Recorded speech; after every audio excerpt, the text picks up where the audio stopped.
จักน้อยหนอสุภมัสสดุพระพุทธศาสนายุการนับจำเดิมแต่วันปรินิพพานมาแห่งองค์สมเด็จพระผู้มีพระภาคอรหันตสัมมาสัมพุทธเจ้าพระองค์นั้นบัดนี้ล่วงแล้ว 2,564 พระวรรษาปัจจุบันสมัยกุมภาพันธ์มาสสุรทินที่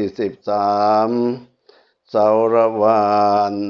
พระพุทธศาสนายุคการนับจำเดิมแต่วันปรินิพพานมาแห่งองค์สมเด็จพระผู้มีพระภาคเจ้านั้นมีนัยยะอันพุทธศาสนิกชนทั้งหลายจะพึงกำหนดนับด้วยประการฉนี้ขอนอบน้อมแด่องค์สมเด็จพระผู้มีพระภาคอรหันตสัมมาสัมพุทธเจ้าแม้เสด็จดับขันธปรินิพพานนานไปแล้วพระองค์นั้นพร้อมทั้งพระธรรมและพระอริยสงฆ์ด้วยความเคารพสักการะอย่างสูงยิ่งขอโอกาสพระเถรานุเถระครูบาอาจารย์ประสงค์ตลอดทั้งแม่ชีแม่พราหมณ์ญาติโยมทั้งหลายวางมือลงซะมื้อนี้บ่เทศน์ดอกเด้อแต่ว่าสิเว้าจักหน่อยเนาะพอเบี้ยวเนาะยังนั่งพลิกซ้ายพลิกขวาอยู่เนาะมื้อนี้ญาติพี่น้องทั้งหลายเบิดสุฝ่ายกับครูบาอาจารย์พระเจ้าประสงค์องค์เน้นก็ได้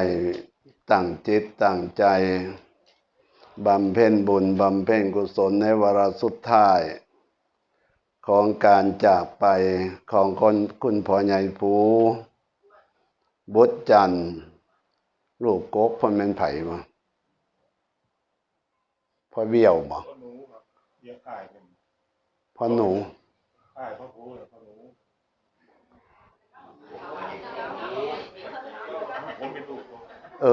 ก็ว่าซั่นดอก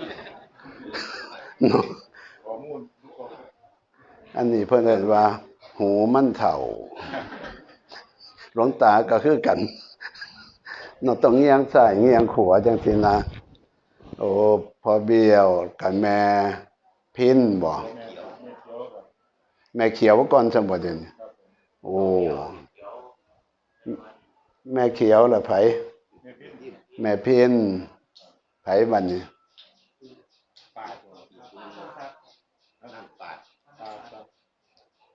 นั่นเนี่ยได้ถามอยู่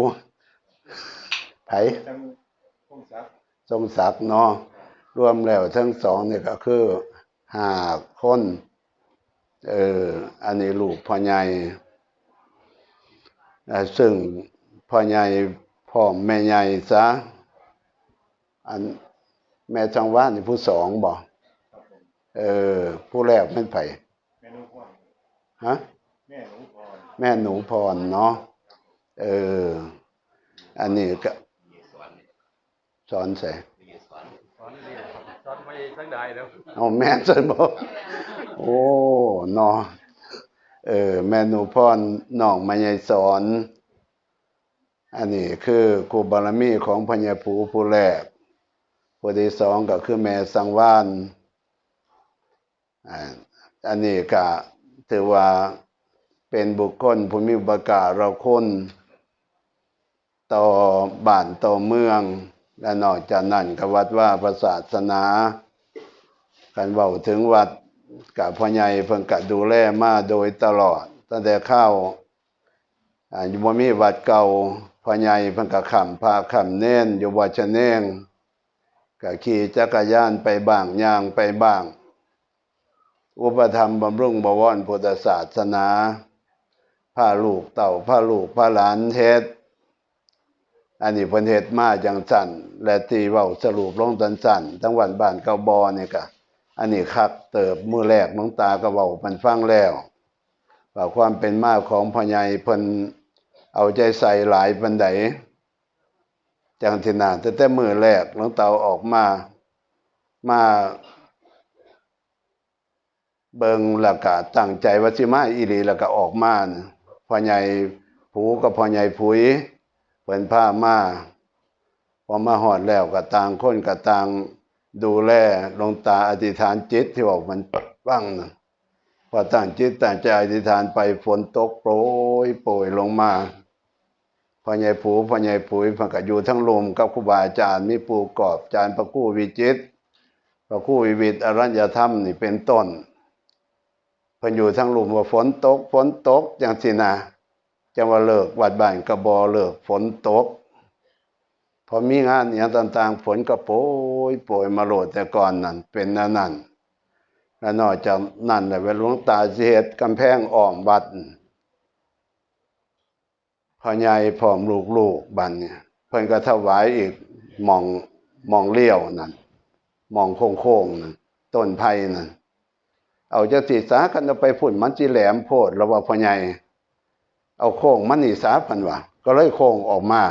อันนี้ถวายเพิ่นทั้งกอไผ่ทั้งดินหม่องหันจังสิเป็นต้นอันนี้คุณงามความดีเพิ่นสร้างมาบ่แม่นน้อยเพราะฉะนั้นมื้อนี้ก็ขอนำธรรมะจังน้อยเพราะว่าพ่อใหญ่เพิ่นก็มีลูกตั้ง5คนจังว่าอยากเว้าเรื่องคุณธรรมของพ่อของแม่จักหน่อยงานใดก็สร้างหลวงตาเลยอยากเว้าพ่อแม่เนี่ยเพิ่นเลี้ยงลูกมาบ่ว่าผู้ใดเป็นตะเบิงแต่ละคนเลี้ยงมาด้วยความหักความแพงอีหลียากลำบากส่ำใดก็สร้างแม้บ่มีส่ำใดก็ตามขนขวายหาเบิดเฮือนนี่กว่าสิได้หลังหนึ่งนี่ก็บ่แม่นธรรมดาคนก็ลำบากลำบนแผ่นดินนี่ก็เพื่อจะได้เฮ็ดไร่เฮ็ดนาเป็นมรดกตกทอดให้ลูกให้เต้าก็บ่แม่นเรื่องธรรมดาปานใดเพิ่นขนขวายเพื่อลูกเพื่อเต้าทั้งเบิดพ่อแม่ชีวิตของพ่อของแม่ยากส่ำใดก็สร้างอดทนบ่มีผู้ใดคือเลี้ยงลูกมาเพราะฉะนั้นพระพุทธเจ้าก็เลยตรัสไว้ พ่อแม่น่ะเพิ่นทำหน้าที่อย่างสมบูรณ์พ่อใหญ่ผูก็ดีแม่ใหญ่หนูพรเนาะแล้วก็แม่ใหญ่สังวานก็ดีเลี้ยงลูกด้วยคุณธรรมมีหลักอยู่5ประการอันนี้พวกเฮาทั้งหลายผู้ใดแล้วก็บ่เป็นหยังผู้บ่ทันได้เข้าใจก็ตั้งใจทองไว้ในใจหน้าที่ของพ่อของแม่เพิ่นเฮ็ดกับลูกน่ะคักเติบอีหลีมีหยังแน่ว่าซั่นพระพุทธเจ้าเพิ่นแสดงไว้1ห้ามไม่ให้ลูกทำความชั่วอันนี้เป็นหน้าที่ของพ่อของแม่อีหลีระมัดระวังดูแลพยายามเบิดสิ่งทุกอย่างห้ามแนวใดมันสิบ่ดีต่างๆพ่อแม่นี่พยายามห้ามคันลูกเฮ็ดพ่อแม่ก็บ่สำบายใจบ่มีความสุขใจเสียอกเสียใจคันลูกบ่ดีจังซี่นะเป็นหยังบ่จะเป็นจังซั่นเพราะว่าพ่อแม่นั่นรักลูกเป็นมิตรแท้ของลูกอีหลีพ่อแม่เป็นมิตรแท้ในเรือนผู้อื่นนั้นอาจจะแท้แน่บ่แท้แน่แต่ว่าพ่อกับแม่นี่แน่นอนนี่เพราะฉะนั้นพยายามพ่อกับแม่นี่ข้อหนึ่งนี่สมบูรณ์อยู่ในจิตในใจของพ่อของแม่หักคักอีหลีจังพยายามบ่ให้ลูกเฮ็ดชั่วห้ามแล้วห้ามอีกนี่ประการที่2และพยายามสอนลูกสอนเต้าให้ขยันหมั่นเพียรสอนลูกสอนเต้าให้ตั้งอยู่ในศีลในธรรมบอกแล้วบอกอีกสอนแล้วสอนอีกอันนี้หน้าที่พ่อหน้าที่แม่เพิ่นทำบ่ว่าผู้ใดเว้าย้ำอีกซะเฮ็ดคักอีหลีกับลูกกับเต้าตัวนี้บางเทื่อลูกก็บ่เข้าใจพ่อเข้าใจแม่ก็ว่ารำคาญพ่อแม่เว้าดุอันนี้ลูกบ่เข้าใจ ราะฉะนั้นคันลูกเต้ากระจากมาใส่แต่ละเทือนี่พ่อกับแม่น้ำตามันไหลลงในท้องมันบ่แม่นออกทางนอกย่านลูกเห็นพยายามอดพยายามกั้นคันลูกกระจากใส่นะจะแม่นเว้าหลายอยากไล่เว้าแต่ความเก่าลูกบางคนมันก็ขัดเติบอยู่มันบ่ฮู้จักหัวอกของพ่อของแม่ส่วนผู้อื่นนั่นดีบ่ดีเพิ่นก็บ่ว่าหยังแต่ว่าลูกเจ้าของน่ะเพิ่นฮักเพิ่นแพงเพราะฉะนั้นเพิ่นยังเว้าแล้วย้ำแล้วย้ำอีกย้ำแล้วย้ำอีกจังสินะอยากให้คิดข้อที่3บัดนี้ย่านลูกนี่บ่ได้เรียนหนังสือพ่อแม่น่ะเสียสละเวลาดูแลทั้งบัดให้โอกาสลูกได้ศึกษาเราเรียนตั้งแต่สมัยก่อนก็แต่ประถม1ปีที่1ที่2ที่3ที่4เป็นต้นพ่อแม่ยากสำใดกับบัดแต่ลูกไปเรียนก็ดีใจอิ่มอกอิ่มใจอยู่ต่อมาบัดนี้เขามีเรียนป.5 ป.6 พ่อแม่ก็ให้อนุญาตให้ลูกเรียนจากนั้นก็ม.1 ม.2 ม.3 ม.4 ฮอดอุดมศึกษาปริญญาตรีโทเอกเป็นต้นขูดหัวเล่าเก่าหัวหญ้าบางพ่อบางแม่โอ้ยหลวงตาเบิ่งแล้วนะรู้ตนงัวเป็นเบิดเป็นคอกควายเบิดเป็นคอกกว่าลูกผู้หนึ่งสิเรียนจบยอมเบิดสุสิ่งสุอย่างเบิ่งแน่จันอยากให้ลูกนั่นได้รับการศึกษาอยากให้ลูกมีสติมีปัญญาเพราะฉะนั้นนักเอาเบาสู่ทั้งเบิดลูกไปเรียนหนังสือมาหอดกะหลังเถื่อหอดบ่หนึ่งเข้าล้างถ้วยล้างจานกะพ่อกับแม่หาอยู่ให้กินไปถ่ายเฮ็ดไปถ่าเบิดตื่นขึ้นมาก็มากินโหลดบางคนก็ขนาดเป็นหนุ่มเป็นสาวแล้วยังเป็นจังซั่นก็มีเพราะฉะนั้นให้คิดถึงพ่อถึงแม่เฮาคักๆบัดนี้ข้อที่3บัดนี้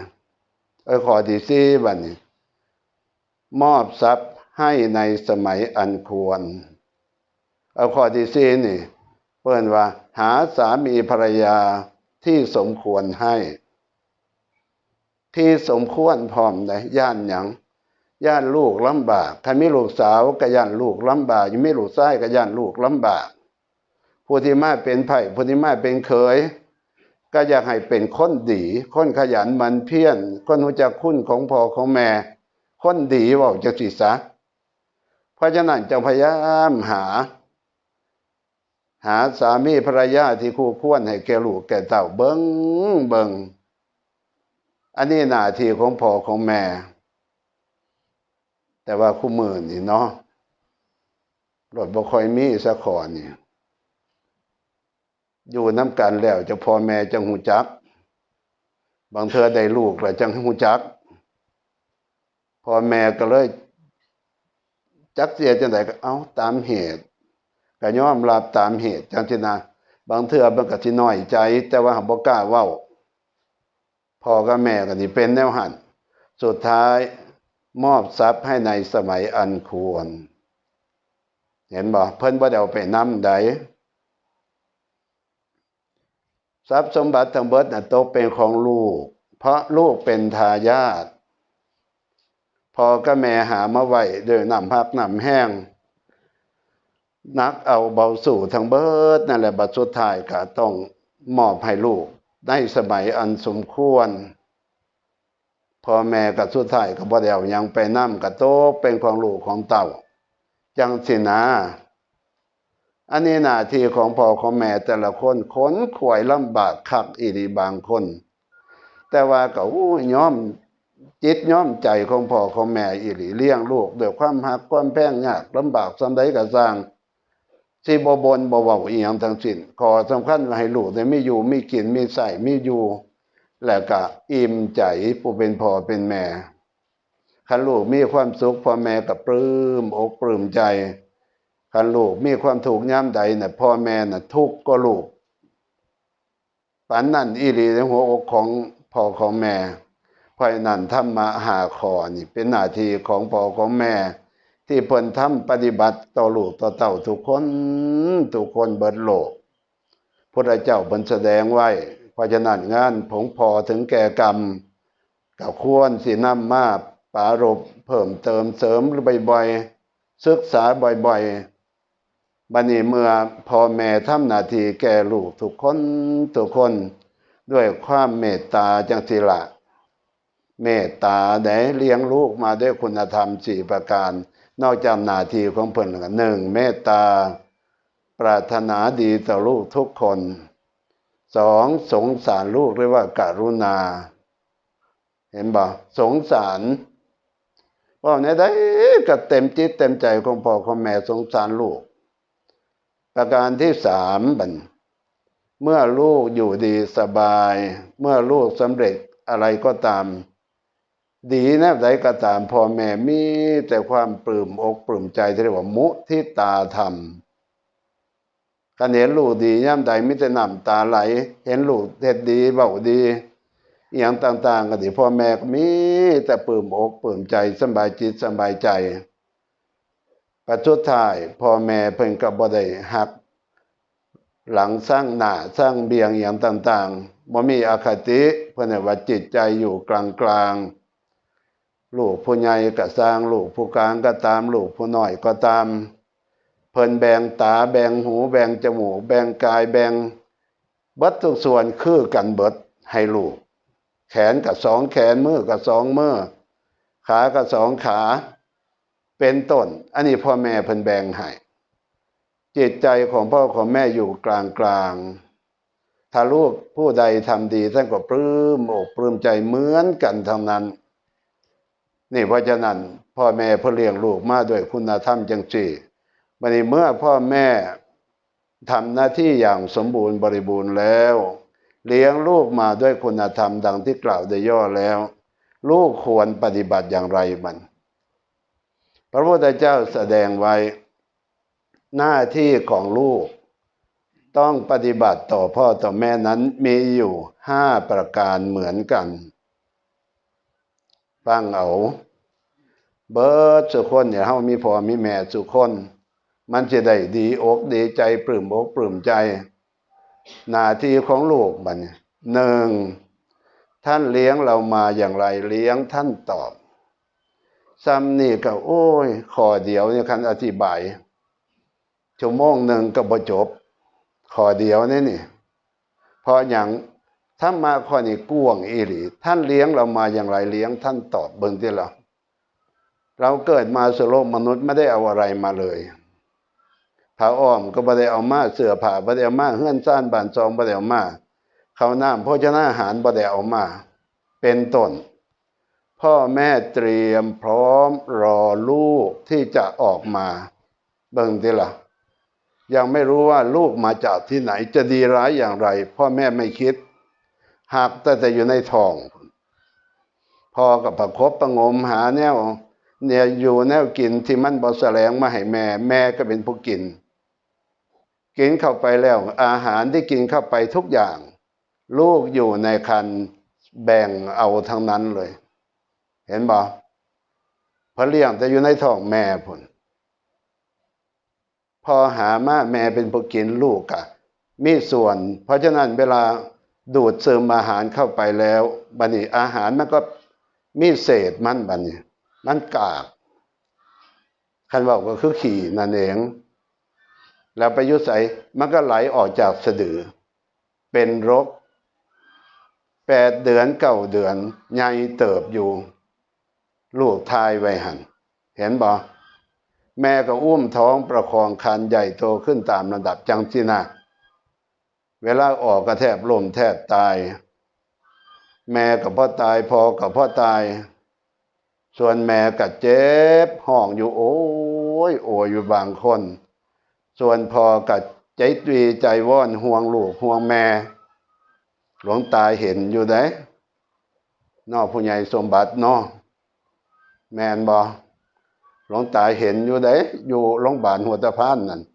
หลวงตาไปโรงพยาบาลให้พ่อผู้ใหญ่สมบัติพาแม่บ้านไปคลอดลูกทางอยู่ทางในห้องคลอดมันก็บ่ไกลเนาะแต่ก่อนมัน10 เตียงนึงทางครูบารมีมันก็เวลาเจ็บมันก็โอ้ยจังซี่นะ พอผู้ใหญ่สมบัติกับลูกขึ้นกับไปซองหมอก็บ่ให้เข้าจังที่น่ะหลวงตาเราเอาไปเทศหลายบอนเด้อพอผู้ใหญ่เด้อโอ้ยจะมันได้อารมณ์ดีอีดีเด้ลูกขึ้นกับไปซองห้องแห้งกับลูกขึ้นไปอีกหลวงตาก็เบิ่งอยู่หลวงตาไปโรงพยาบาลเนี่ยจังที่น่ะโอ้ยจังว่าทั้งพ่อทั้งแม่พ่อนี่ห่วงคักเด้หนึ่งห่วงชีวิตของแม่ย่านแม่ตายย่านเมียตายสองห่วงชีวิตของลูกย่านลูกตายคือกันปรารถนาดีต่อลูกอยากให้ลูกออกมาจังสินะเมื่อคลอดออกมาแล้วน้ำนมของแม่นะคันเว่าตามหลักอริยวินัยพุทธเจ้าพันตัดนะเป็นเลือดสีแดงสดในซวงอกของแม่เห็นบ่เลือดสีแดงได้แต่เพราะความรักแท้ของแม่อันบริสุทธิ์รักอะไรหรือจะแท้ถ้าแม่รักปลูกสมัครสายเลือดมิเหือดหายรักอื่นยังประจักษ์ว่ารักใครจืดจะง่ายไม่จิรังดังมารดาพอออกพอจิน้อยใจนะหักแท้ที่มิตรแม่หันบ่พอบ่หักบ่ปัญชีว่าปราชญ์ท่านกล่าวไว้ว่ายกย่องแม่ก็เสมือนยกย่องพ่อยกย่องพ่อก็เสมือนยกย่องแม่เพราะอย่างชีวิตของลูกได้มาจากพ่อกับแม่จังสินะ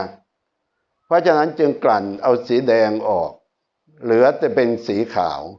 ถ้าเรียกว่าขีระธาราแปลว่าน้ำนม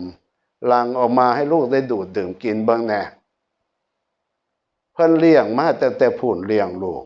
นอกจากนั้นข้าวปลาอาหารยังมีโอจารสหามาให้ลูกได้อยู่ได้กินเป็นต้นเห็นบ่เพราะฉะนั้นเมื่อเราใหญ่ขึ้นมาพ่อแม่ไม่สบายก็ตามแก่เฒ่าก็ตามเฮาก็เบิ่งพ่อเบิ่งแม่คือการเพิ่นเลี้ยงเฮามาเสร็จขี่เสร็จเหี่ยวให้พร้อมเห็นบ่ซักผ้าให้พร้อมเบิดซุอย่างเว้าจังซี่สาเจเป็นอุ่นดูแลนี่ท่านเลี้ยงเรามาอย่างไรเลี้ยงท่านตอบพระเจ้าเพิ่นตรัสหน้าที่ลูกถ้าลูกผู้ใดทำสมบูรณ์บริบูรณ์แล้วก็ชื่อว่าทำถูกต้องตามหลักธรรมประการที่สองช่วยแบ่งเบาภารกิจของพ่อของแม่ภารกิจใดที่พ่อแม่ทำมาตั้งแต่ลูกยังเป็นเด็กเป็นเล็กอยู่เมื่อโตแล้วควรจะแบ่งเบาภารกิจอันนั้นให้พ่อแม่เบาลงพ่อแม่เคยหนึ่งเข่าเฮ้ากันหนึ่งเข่าให้เพิ่นพ่อแม่เคยเฮ็ดอยู่เฮ็ดกินล้างถ้วยล้างจานเป็นต้นซักผ้าซักแผ่นต่างๆลูกทุกคนควรเอาใจใส่ดูแลอย่าให้แม่ลำบากเกินไปพ่อลำบากเกินไป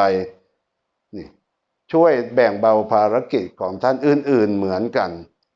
ประการที่สามหน้าที่ของลูกควรทำตัวให้เป็น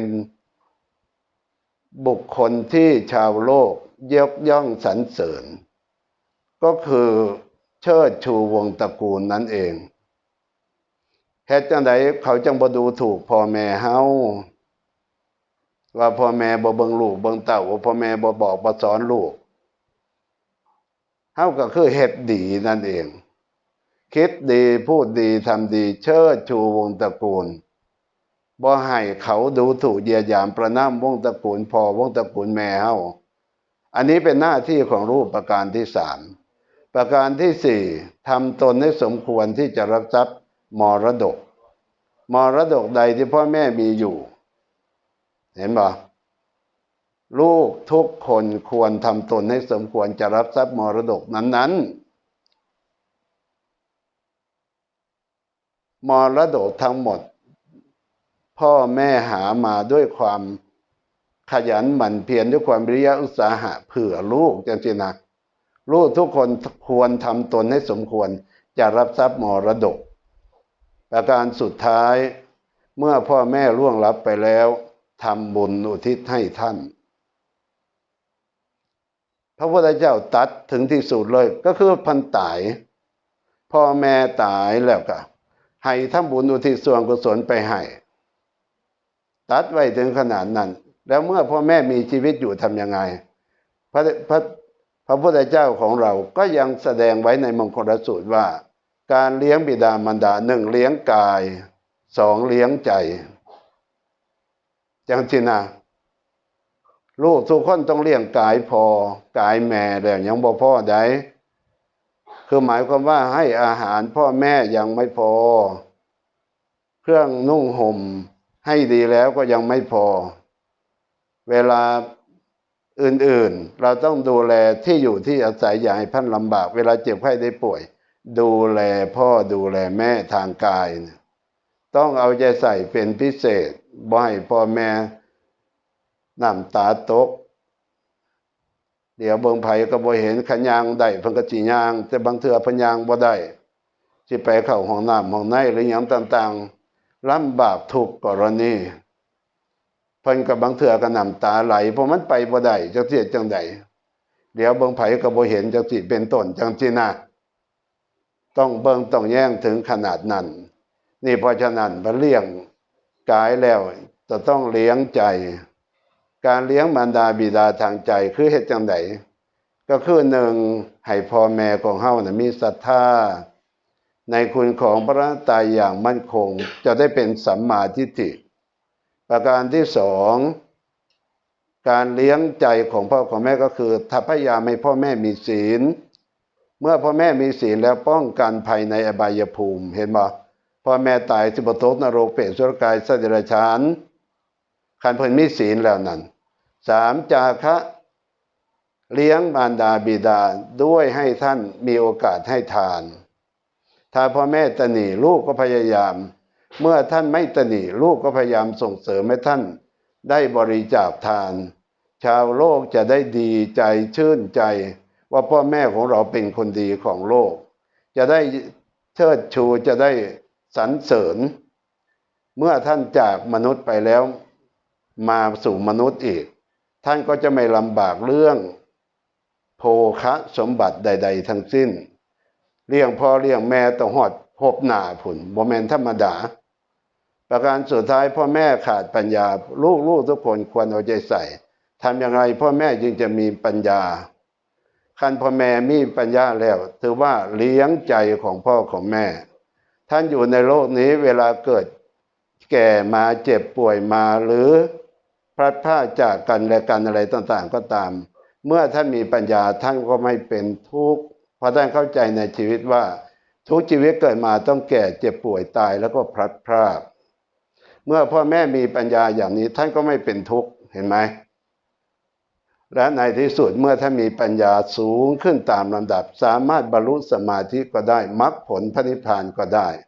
พ้นจากชาติกันดารชรากันดารพยาธิกันดารและมรณะกันดารก็ได้นี่เพราะฉะนั้นการเลี้ยงบิดามารดาเลี้ยงกายด้วยเลี้ยงใจด้วยเพราะนั้นหน้าที่ของพ่อแม่ท่านทำมาดังที่กล่าวมาโดยย่อหน้าที่ของลูกก็ทำตอบบุญสนองคุณของพ่อของแม่5ประการเช่นกันดังที่กล่าวมาเพราะฉะนั้นหลวงตาปรารภมานึกถึงพ่อใหญ่ผูแล้วก็นึกถึงลูกๆหลานๆทุกคนก็เลยปรารภหลักธรรมที่สมเด็จพ่อแสดงไว้เพื่อเราจะได้จำไว้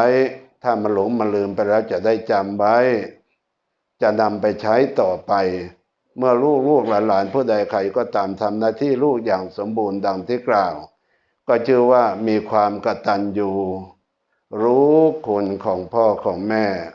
กตเวทีคือตอบแทนคุณชื่อว่าเป็นคนดีในโลกโดยแท้หลวงตาปรารภธรรมะมาเกี่ยวกับเรื่องพระคุณของพ่อของแม่ก็เห็นสมควรแก่โอกาสและเวลาด้วยอานุภาพบารมีคุณพระศรีรัตนตรัยคือคุณพระพุทธเจ้าพระธรรมและพระสงฆ์คุณงามความดีบารมีธรรมทั้งหลายทั้งปวงที่พระเถรานุเถระครูบาอาจารย์พระสงฆ์ทุกรูปที่ได้ศึกษาเรียนภาคเพียรประพฤติปฏิบัติธรรมมา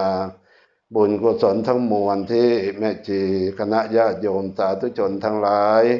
ทุกท่านทุกคนทุกฝ่ายมีลูกๆหลานๆทั้งหมดทั้งสิ้นแขกผู้มีเกียรติทุกท่านทุกคน